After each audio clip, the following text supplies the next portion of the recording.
Huwag ka munang mag-i-invest. Ako mismo ang nagsasabi niyan. Kung nagulat ka sa sinabi ko, good. Bakit? Kasi sa video na ito, ako ang pipigil sa inyo para huwag kang mawalan ng pera. Kung bakit mo kailangan sundin to, tapusin mo tong video na ito.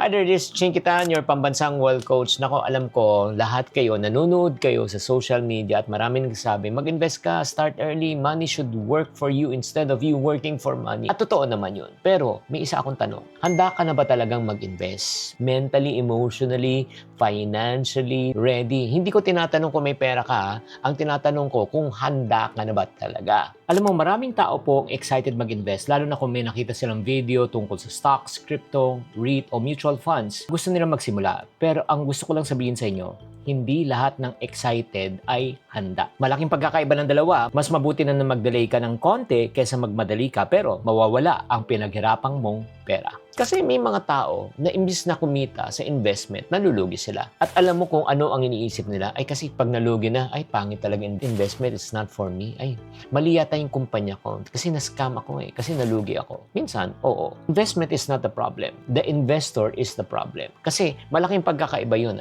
Just to give you a perspective, may nakausap kasi akong isang, yun nga, lalaki, excited siya. Sabi niya, Coach, gusto ko na mag-invest. Sabi ko, o sige, magkano ba emergency fund mo? Tumahimik na lang siya. Sabi niya, wala. May utang ka ba? Sabi niya, meron. Magkano? Sabi niya, halos 300,000. Tinanong ko ulit, yung gusto mong i-invest na pera, saan nanggaling? Alam mo yung sagot sa akin, uutangin din. So, umutang siya para mag-invest. Sabi ko, saan mo utangin? Sabi niya sa SSS daw. Sabi ko, magkano ang pwede mong utangin na loan? Sa kanya, sabi niya, mga nasa 8 to 12% per annum. Sabi ko, saan mo ilalagay? Sabi ko, ilalagay ko sa bangko para kumita.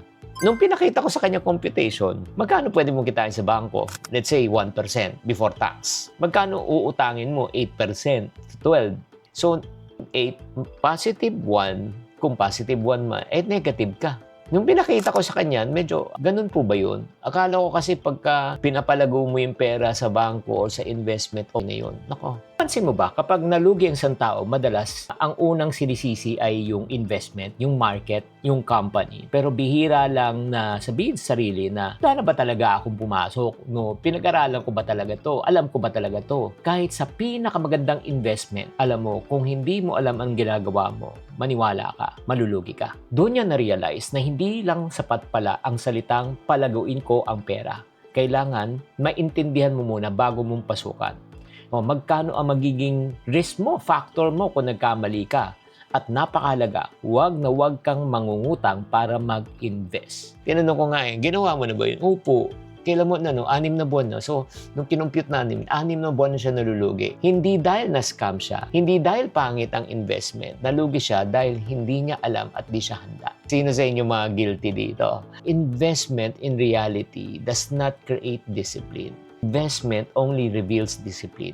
Kung magastos ka ngayon, magiging magastos ka pa rin pagkatapos mong mag-invest. Kaya kung ikaw hindi ka marunong maghintay, magiging emotional investor ka, alam mo mangyayari niyan kung emotional ka? Pagka maganda market, mag-i-invest ka. Pag bumagsak ang market, ibebenta mo agad. It's not about the investment again, that's the problem. It's about your education, yung mindset mo. Pangalawa, handa ka na ba? And then number 3, it affects your behavior. So ano yung tamang perspective when it comes to investment? For example, may dalawang tao, pareho silang may 100,000 pesos. Yung first person, si A, may emergency fund, walang utang, may budget, may financial discipline. Okay, kaya nag-invest. Si person B naman, walang emergency fund, may utang, hindi marunong mag-budget, hindi marunong din mag-invest, pero nag-invest. Meron sana akong gustong tandaan mo. Investment does not build character. Investment just exposes your character. Alam mo, kung disiplinado ka right from the start, alam mo, mabilis na mag-invest Pero kung alam mong impulsive ka lang, na budol ka lang, or let's say, nainganyo ka lang, na kung hindi magiging consistent ang investment mo, sigurado kung hindi mo ipagpapatuloy yan. Alam mo, magandang example na ito kasi pareho silang may 100,000 pesos. Ang ibig sabihin, hindi pera ang pinagkaiba. Preparation. Yung isa, may emergency fund. Yung isa, wala. At doon pa lang, alam mo na kung sino ang mas may lamang para siya ay magtagumpay. At pagkatapos ng 6 months, nagkasakit yung anak. So yung unang nag-withdraw ng investment, sino sa palagay nyo? Yung may emergency fund o wala? Pakitype sa comment section. Siyempre, mag-withdraw na kanilang investment since wala silang emergency fund, yung walang emergency fund. Pero si may emergency fund, hindi niya ginagalaw investment niya. Meron naman siyang ipon. So nakikita nyo, hindi dahil mali na nag-invest siya, nagkamali siya dahil nag-invest siya na wala siyang safety net.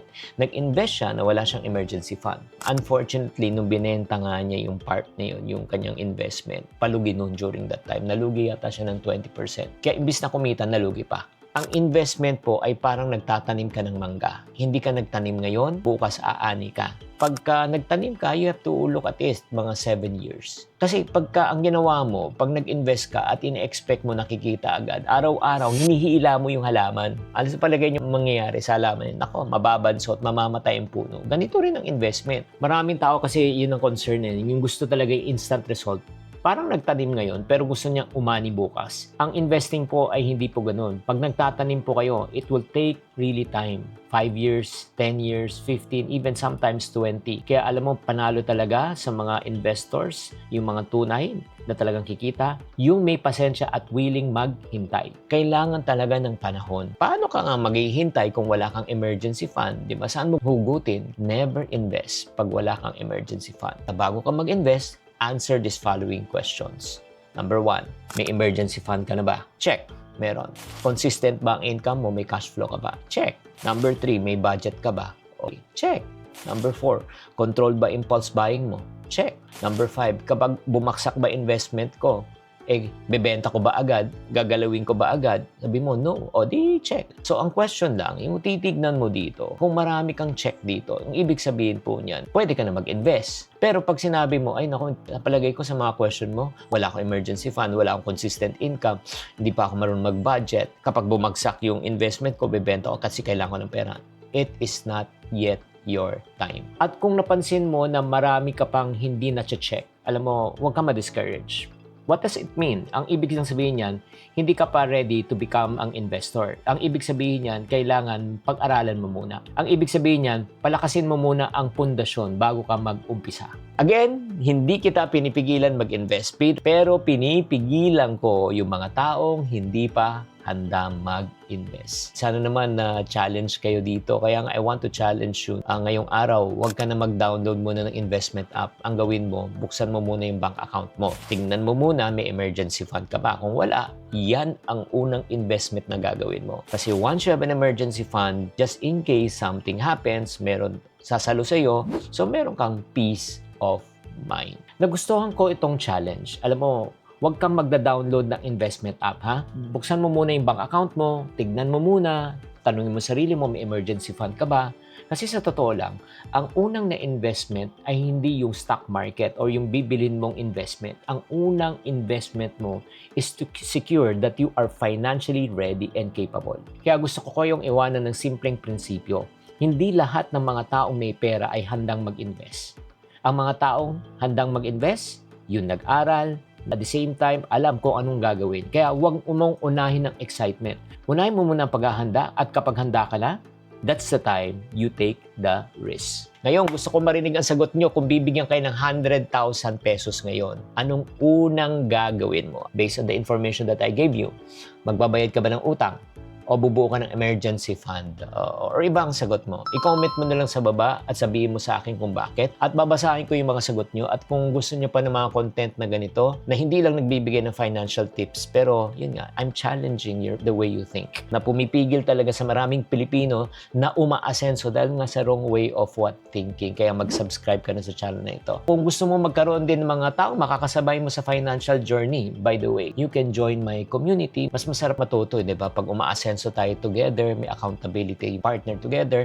So if you want to know more about our community, just type TYL sa comment section and I will send you a link to explain to you how it works. Ako si Chinkita. Magkita tayo sa sunod ng video. God bless at stay wise. Chinky Tan, with over 6 million Facebook followers, 2.8 million YouTube subscribers, and 2.4 million TikTok fans, is now all out to share with you the most practical, simplest path to lasting wealth.